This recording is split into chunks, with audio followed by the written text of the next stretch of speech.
بسم اللہ الرحمن الرحیم۔ السلام علیکم، welcome to my YouTube channel novel reader صاحب۔ کیسے ہیں آپ سب لوگ؟ کل کا ناول آپ کو کیسا لگا؟ کمنٹ سیکشن میں مجھے بتائیں، اور اس کے ساتھ ہی میرے پیج کو لائک شیئر سبسکرائب ضرور کیا کریں۔ آج ہم جو ناول پڑھیں گے وہ ہے قرۃ العین ہاشمی کا تو ہے تو درخشاں ہے حیات۔ یہ آیا تھا مارچ 2017 کے ماہنامہ کرن میں۔ بہت مزے کا، خوبصورت سا، ہلکا پھلکا سا، رومانٹک سا یہ ناول ہے، اور بہت پیارا ناول ہے یہ۔ اس میں جو ہیروین ہے وہ بیسیکلی پولیس آفیسر ہوتی ہے۔ اس کی وجہ سے نا اس کی شادی نہیں ہوتی۔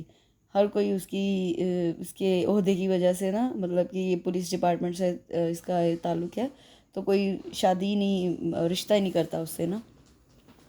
تو بہت مزے کی سٹوری ہے، چلیے سٹارٹ کرتے ہیں۔ تو ہے تو درخشاں ہے حیات۔ سنا ہے حکومت نے اجازت دے دی ہے، اس کے ہاتھ سے اپنا کوٹ اور لیپ ٹاپ پکڑتے ہوئے وہ بولا تھا۔ وہ مصروف سے انداز میں پلٹتے ہوئے پوچھنے لگی، کس چیز کی اجازت؟ کیا دوسری شادی کی؟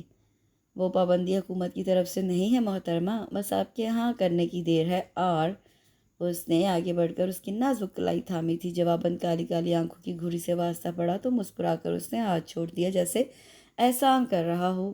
کیا یاد کرو گی؟ مہربانی ہے آپ کی۔ اس کا انداز بھی تیکھا تھا۔ پتہ نہیں یہ تھرڈ کلاس عاشقوں والی عادتیں کب جان چھوڑیں گی، بھلا بندہ اپنی عمر دیکھے اور اپنی حرکتیں۔ اس کی بڑبڑاہٹ اتنی اونچی ضرور تھی کہ وہ آرام سے سن سکے، اور یہ ہی اس کا مقصد بھی تھا۔ حسب توقع وہ تب کیا تھا۔ مت بھولو کہ آج کا یہ تھرڈ کلاس عاشق کچھ سال پہلے محبت کا مقدمہ جیت چکا ہے، وہ بھی اعلیٰ نمبروں اور بہترین کارکردگی کے ساتھ۔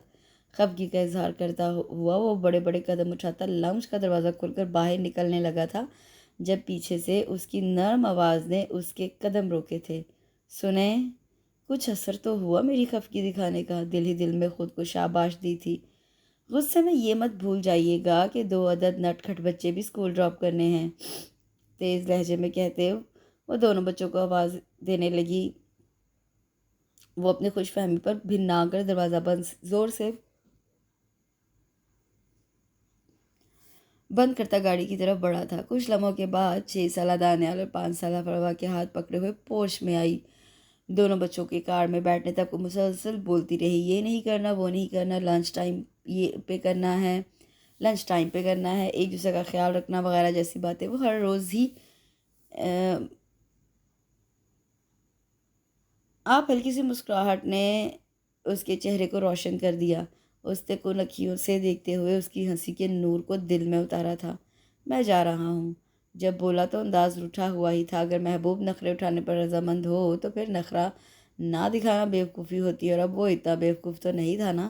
جی وہ تو نظر آ رہا ہے کہ آپ جا رہے ہیں، مگر جاتے جاتے وہ ادھوری خبر تو سنا دیجیے جس نے آج صبح صبح صاحب کا موڈ اتنا خوشگوار بنا دیا ہے۔ بھگو کر مارنا اس کی عادت نہیں، اس کی ٹریننگ میں شامل تھا۔ وہ دانت پیس کر رہ گیا، کس کو الزام دیتا کہ یہ حسین انتخاب بھی اس کا اپنا ہی تھا۔ ویسے تو تم پتھر دل احساسات سے آری ایک روبوٹ ہو، تمہارے نزدیک اس بات کی کیا اہمیت؟ مگر میں پھر بھی بتا دیتا ہوں کہ سنا ہے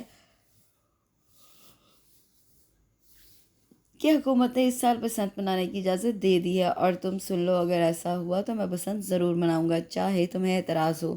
وہ تیزی سے کہتا ہوا گاڑی میں بیٹھا اور زن سے گاڑی نکال کر لے گیا۔ پورچ میں کھڑی اس کے لفظوں پر غور کرتی وہ ایک دم چونکی تھی۔ کئی سال پہلے کی ایک بسنتی یاد ذہن کے پردے پر لہرائی تھی۔ قصہ ایک بسنت کا۔ وہ بے ساختہ کھلکھلا کر ہنسی تھی، اس کی مترنم ہنسی صبح کی تازگی جیسی تھی۔ دھند میں لپٹی صبح میں اس کا چھوٹا سا لان اپنی تازگی دکھا رہا تھا۔ اس نے ایک نظر سبزے پہ ڈالی اور واپس پلٹی تو اس کے لب گنگنا رہے تھے۔ بہار ابھی دور تھی، مگر اس کے دل میں کھلے پھول اپنی خوشبو سے سانسوں کو مہکا رہے تھے۔ محبت کی بہار کی کوئی خزاں نہیں ہوتی ہے۔ گرم گرم کافی کے گھونٹ بھرتی وہ ماضی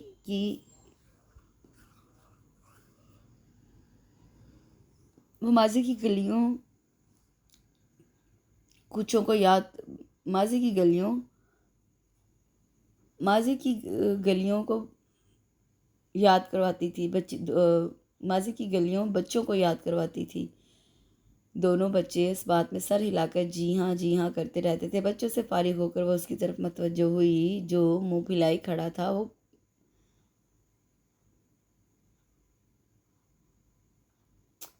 اس نے سامنے کھڑکی پر پڑے گلابی پردے کو ہلتے ہوئے دیکھا اور فوراً آگے بڑھ کر بٹن دبا دیا۔ تینوں تکیا بنا نہیں دل لگدا محلے وچوں کوچ نہ کری عاشر، اس سے پہلے کہ تم آج میرے ہاتھوں دوسرے جہاں کوچ کر جاؤ، اس واہیات کا گلا دبا دو۔ نہیں تو میں آج اس منحوس ڈبے کو اٹھا کر گلی میں پھینک دوں گا۔ ابا کی آواز اس کی شاندار میوزک سسٹم سے بھی اونچی اور کڑک دار تھی۔ عاشر نے جلدی سے کھڑکی بند کی اور ڈیک کا بٹن بند کر کے اس کے اوپر کپڑا ڈال دیا۔ یہ میوزک سسٹم اس سے کئی مہینوں کے مالی ہیرا پھیر اور اپنی پاکٹ منی جمع کر کر کے خریدا تھا۔ اب اتنی محنت سے حاصل کی گئی محبوب چیز کو اپنے ہاتھوں سے کیسے جانے دیتا؟ ابا کو بھی آج ہی جلدی گھر آنا تھا۔ اسے افسوس ہو رہا تھا کہ پتہ نہیں سامنے والی ندا تک اس کے جذبات پہنچے بھی ہے یا نہیں۔ آج ہی اسے خبر ملی تھی کہ وہ لوگ یہ گھر چھوڑ کر جا رہے ہیں۔ ابھی تو بات صرف اشاروں کی تعارف تک پہنچی تھی۔ ابھی تو محبت کے بہت سے مرحلے طے کرنے تھے کہ کمبخت یہ جدائی ہمیشہ کی طرح اس کی راہ میں آ کھڑی ہوئی تھی۔ وہ 2 منزلہ مکان کی چھت پر کافی دیر ٹہلتا رہا۔ اسے انتظار تھا کہ ابا مغرب کی نماز پڑھنے چلے جائیں تو وہ نیچے اترے، مگر وہ بھی آج تہیا کر کے بیٹھے ہوئے تھے کہ اس کی کلاس لیے بغیر گھر سے باہر قدم نہیں نکالیں گے۔ اس لیے 7 سالہ ٹیپو کو بھیج کر اسے بلوا لیا۔ وہ دل ہی دل میں خود کو کوستا ان کے دربار میں حاضر ہوا تھا۔ اماں اور مہناز بھابھی بھی پاس ہی بیٹھی ہوئی تھیں۔ چاچو کی عزت افزائی دیکھنے کے لیے ٹیپو بھی وہاں بیٹھ گیا۔ اسے آتا دیکھ کر سب اس کی طرف متوجہ ہو گئے تھے۔ ہاں تو برخوردار، یہ سب کیا تھا؟ ابا نے کڑک تیوروں سے پوچھا تو وہ ہکلاتے ہوئے بولا، ابا جی گانے سن رہا تھا اور کیا۔ مجھے کیا پتا تھا کہ آج آپ وقت سے پہلے گھر تشریف لے آئیں گے۔ آخری لائن اس نے منہ ہی منہ میں کہی تھی، مگر مہناز بھابھی کے تیز کان سن چکے تھے۔ ان کی ہنسی بہت واضح تھی۔ بیٹا جی، کوئی شرم ہوتی ہے، کوئی حیا ہوتی ہے، پرانی محلے داری ہے، لوگ کیا کہیں گے کہ خالد احمد کا بیٹا کیسے فضول شوق رکھتا ہے۔ ابا جی آپ تو ایسے کہہ رہے ہیں جیسے آپ مسجد کے امام ہیں اور میرے گانے سننے سے آپ کی طبیعت پر حرف آئے گا۔ وہ لاپرواہی میں کہہ تو گیا، مگر جب ابا کا سرخ ہوتا چہرہ دیکھا تو اپنی غلطی کا احساس ہوا۔ دیکھ رہی ہو اسد کی ماں، یہ ناہنجا نالائق یہ کہنا چاہ رہا ہے کہ ہم عزت دار اور شریف لوگ نہیں ہیں۔ کیا ہمارا پیشہ گانا بجانا ہے؟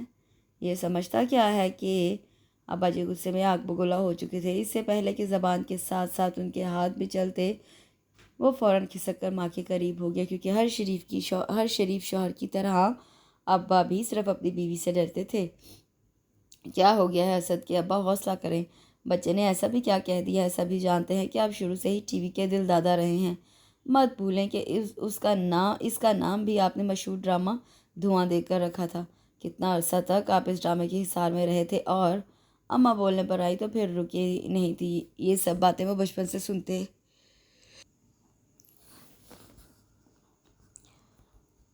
آ رہے تھے۔ ابا تھوڑے ٹھنڈے ہوئے۔ ہاں تو میری کتنی خواہش تھی کہ یہ بھی پولیس میں جاتا۔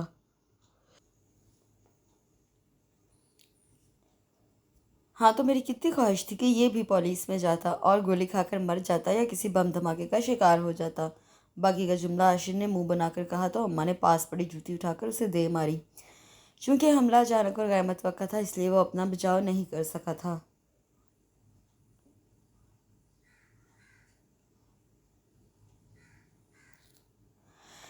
کیا ہے اماں؟ اپنا بازو سے ہلاتا وہ چڑ کر بولا تھا۔ جب بھی بولے گا بکواس ہی کرے گا۔ بولتے ہوئے یہ بھی نہیں سوچتے کہ والدین کے دل کتنے نرم اور اپنی اولاد کے لیے کتنے حساس ہوتے ہیں۔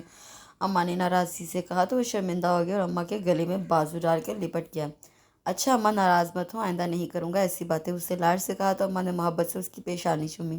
سامنے بیٹھے ابا جی گلا کھنکار کر بولے، باپ کی ناراضی بھی خدا کی ناراضی ہوتی ہے۔ سب کے چہرے پہ مسکراہٹ پھیل گئی۔ عاشر اماں سے الگ ہوا اور باپ کی طرف دیکھ کر بولا، وہ تو ٹھیک ہے ابا جی، مگر اماں تو گلے لگنے سے مان جاتی ہیں، جبکہ آپ کو منانے کے لیے مجھے مرغا بننا پڑتا ہے۔ اب 6 فٹ کا بندہ مرغا بنتے کتنا عجیب لگے گا۔ چاچو کون سی نئی بات ہے؟ اب تک تو آپ کو عادی ہو جانا چاہیے۔ ٹیپو کے کہنے پر سب کہکا مار کر ہنس پڑے۔ ابھی بتاتا ہوں تجھے۔ عاشر خفت زدہ ہو کر اس کی طرف لپکا تھا، مگر تب تک وہ باہر بھاگ گیا تھا اور عاشر اس کے پیچھے پیچھے۔ کیا میری بیٹی سونی نہیں ہے؟ چائے میں ڈبوئے بسکٹ چائے میں کہیں رہ گیا تھا۔ باجی شبنم نے منہ بنا کر سامنے رکھی پلیٹ سے آخری بسکٹ اٹھایا اور اب کی بار بہت احتیاط سے چائے میں ڈبویا اور فوراً ہی نکال لیا۔ یہ بسکٹ اتنی جلدی ختم ہو گئے؟ باجی شبنم نے افسوس سے خالی پلیٹ کی طرف دیکھا اور چائے کا گھونٹ بھرا۔ ساتھ ہی ساتھ وہ رشیدہ خالہ کی ہاں میں ہاں ملائی جا رہی تھی۔ کیا میری بیٹی من موہنی نہیں ہے؟ وہ تو ہے، مگر باجی شبنم نے کچھ کہنا چاہا۔ دراز قد، لمبے بال، گوری رنگت، پڑھی لکھی، اور تو اور اب اسے سرکاری نوکری بھی مل گئی ہے۔ پھر میری بیٹی کے لیے کوئی اچھا سا رشتہ کیوں نہیں لاتی ہو؟ رشیدہ خالہ نے منت بھرے لہجے میں پوچھا تھا۔ خالہ جی سب کچھ ٹھیک ہے، مگر یہ جو سرکاری نوکری ہے نا، اصل مسئلہ ہے کہ یہی اصل مسئلہ ہے کہ باجی شبنم نے سوچتے ہوئے کہنا شروع کیا جب سامنے سے وہ چلی آئی۔ باجی شبنم فوراً محتاط ہو گئی، حالانکہ وہ پچھلے کئی سالوں سے اس گھرانے سے واقف تھی۔ بلکہ رشیدہ خالہ کی بڑی بیٹی سنبل کا رشتہ بھی اسی نے کروایا تھا۔ اس وقت باجی شبنم کا خیال یہی تھا کہ دوسری بیٹی نور فاطمہ کا رشتہ بھی وہی کروائے گی، بلکہ بہت جلدی اور آسانی سے۔ ایسی منموہنی اور خوبصورت لڑکیوں کے رشتے تو بے شمار ملتے ہیں، مگر خدا بھلا کرے اس کی سرکاری نوکری کا جو اس کے رشتے کی سب سے بڑی رکاوٹ بن گئی تھی۔ آج کافی دنوں کے بعد نظر آئی ہیں آپ؟ نور فاطمہ نے سلام کرتے ہوئے پورے اعتماد انداز میں پوچھا تھا۔ ہاں بس کچھ طبیعت ٹھیک نہیں رہتی۔ اچھا خالہ میں چلتی ہوں، کافی ٹائم ہو گیا ہے۔ باجی شبنم نے پاس رکھی چادر اٹھائی اور جلدی سے اڑ کر سلام کرتی دروازے کے پاس کی طرف لپکی۔ جب پیچھے سے رشیدہ نے آواز لگا کر اپنا کام جلد از جلد کرنے کا کہا تو وہ جی اچھا کہہ کر باہر نکل گئی اور باہر نکل کر شکر کرتی ہوئی نیا شکار ڈھونڈنے لگی۔ باجی شبنم نے رشتہ کروانے کے بہانے سے بہت سے لوگوں کو بیوقوف بنایا تھا، بہت سو کے رشتے کروائے بھی تھی، مگر اس میں بھی زیادہ ہاتھ قسمت کا تھا۔ بس باجی شبنم کو قسمت کے ہیر پھیر سے اپنا مطلب کام نکلوانا خوبی آتا تھا۔ جیسے سامری سلونی باوقار سی سنبل ایک میلاد شریف میں پہلی نظر میں ہی نبیل کی ماں کو پسند آ گئی تھی۔ خیر سے باجی شبنم بھی وہاں موجود تھی، گلی گلی پھرنے کی وجہ سے سنبل سے بھی واقف تھی، اور نبیل کی اماں اپنے کسی رشتہ دار کے گھر رہنے آئی ہوئی تھی۔ نبیل کی ماں نے اپنی دلچسپی ظاہر کی تو باجی شبنم نے موقع غنیمت جان کر اپنی جاندار انٹری دی اور یہ شادی کروا کر ہی دم لی۔ اسی لیے رشیدہ خالہ باجی شبنم کے ناز نخرے اٹھاتی تھیں کہ سنبل کی طرح نور فاطمہ کا رشتہ بھی کہیں اور کروا دے۔ پہلے پہر باجی شبنم کو یہ کام بہت آسان لگا تھا، مگر بدلتے وقت اور حالات نے اسے ناک و چنے چبوا دیے تھے۔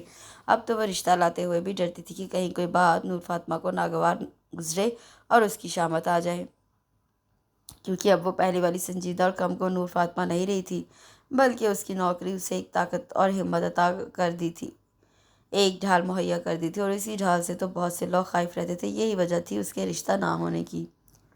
جو جی تیرا دھیان کدھر ہے وہ دیکھ پتنگ جلدی کر، عاشر نے کٹھی پتنگ دے کر نعرہ بلند کیا۔ جو جی نے تیزی سے گیٹ پار کیا۔ اس سے پہلے کہ وہ پتنگ تک پہنچتا ایک 5 سالہ بچے نے خوشی سے چمکتے چہرے کے ساتھ پتنگ کو پکڑ لیا۔ ابھی وہ بچہ ٹھیک سے خوش بھی نہیں ہو پایا تھا جب جوجی اور اس کے پیچھے پیچھے عاشر وہاں پہنچ گیا۔ جوجی نے بچے کے سر پر ہلکی سی چپت لگائی اور پتنگ چھین لیا۔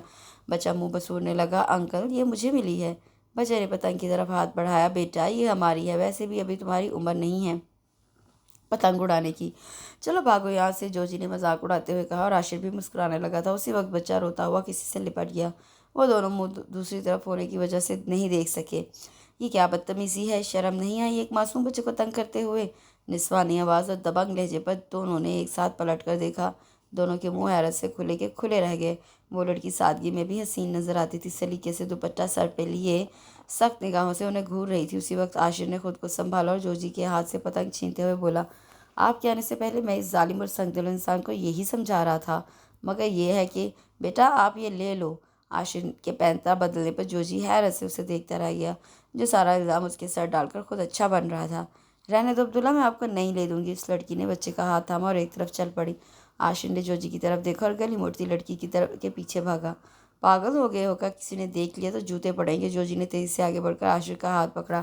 عاشر اس میں داخلت پر تب گیا۔ تب تک وہ لڑکی اور بچہ نظروں سے اوجھل ہو گئے تھے۔ کیا تکلیف ہے تمہیں؟